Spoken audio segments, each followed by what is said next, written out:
এবারে দেশের খবরে যাচ্ছি। কক্সবাজার জেলায় বন্যা পরিস্থিতির কিছুটা উন্নতি হলেও এখনও পানিবন্দী লাখো মানুষ। ভেসে গেছে ক্ষেতের ফসল, ঘেরের মাছ। ঘরে খাবার নেই, উনুনে জ্বলছে না আগুন, ঘরে ঘরে বেঁচে থাকার লড়াই। সরকার ও বিত্তবানদের এগিয়ে আসার আহ্বান বানভাসী মানুষের। কামরুল হাসানের ক্যামেরায় বিস্তারিত তুলে ধরেছেন আমাদের কক্সবাজার প্রতিনিধি অর্পণ বড়ুয়া। চকরিয়ার কাকারা ইউনিয়নের শাকের মোহাম্মদ চর পূর্বপাড়া গ্রামের হতদরিদ্র মোহাম্মদ হোসাইন। বন্যার পানিতে তার বসতঘর ডুবে গেছে। উনুনে আগুন জ্বলেনি গত 4 দিন। স্ত্রী সন্তান নিয়ে না খেয়েই দিন কাটছে তার, আরো অনেকের মতোই। পানির অবস্থা বেশি খারাপ, চুলায় এখনো পানি, আগুন দিতে পারছি না, সবাই অনাহারে ওখানে বসে আছি। চকরিয়ার কাকারা ইউনিয়নের মতো পেকুয়া, মাতামুহুরী, রাবু, কুতুবদিয়া, মহেশখালী সহ জেলার অন্তত 60% বন্যায় প্লাবিত। হাজারো ঘর বাড়ি ডুবে গেছে বানের জলে।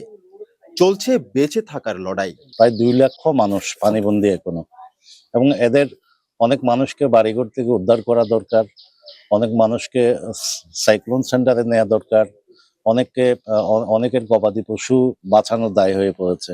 অতিবর্ষণ এক অনিয়ন্ত্রিত কারণ, তবে নদী দখল, অপরিকল্পিত নগরায়ন ও যথাসময়ে স্লুইস গেট খুলে না দেওয়ায় বন্যার ভয়াবহতা বাড়ছে বলে মনে করেন এই বানভাসী মানুষেরা।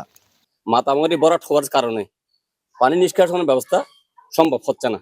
এই পানি মাঝরপাড়ি 8 নম্বর 7 নম্বর ওয়ার্ড থেকে সোজা রাস্তা বেয়ে এখানে চলে আসে।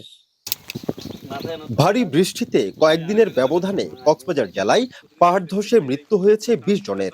ঝড়ের পানিতে ভেসে গিয়ে মৃত্যু হয়েছে আরো 5 শিশুর। এমন মানবিক বিপর্যয়ে সরকার ও বিত্তবানরা সহযোগিতার হাত বাড়াবেন, দুর্গত মানুষের পাশে দাঁড়াবেন, প্রত্যাশা দুর্গত মানুষের। অর্পণ বড়ুয়া, এটিএন নিউজ, কক্সবাজার।